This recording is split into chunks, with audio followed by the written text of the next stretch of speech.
Hey guys, whether you're changing your name after marriage, divorce, or for personal reasons, the legal process can feel overwhelming. In this video, we'll walk you through how LegalZoom simplifies the name change process in 2025 step by step.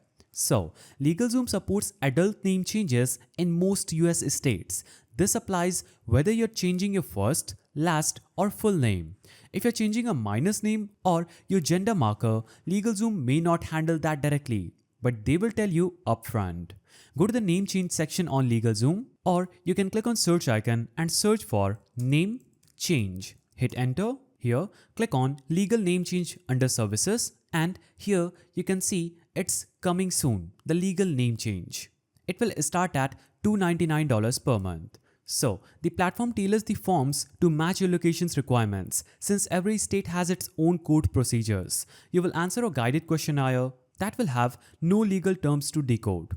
Once you submit your answers, LegalZoom prepares your court petition and related documents. While they don't file the papers for you, they give you instructions on where and how to file them with your local courthouse.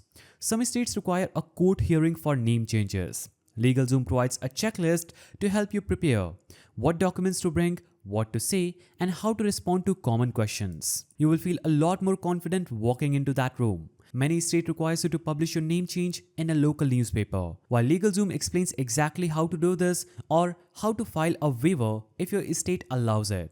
They make sure that you don't miss any required steps that could delay the process.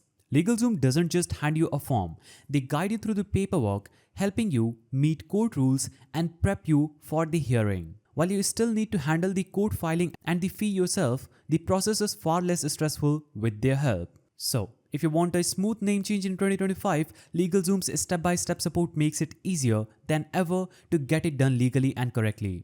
If you found this guide helpful, please don't forget to give it a thumbs up, and thanks for watching.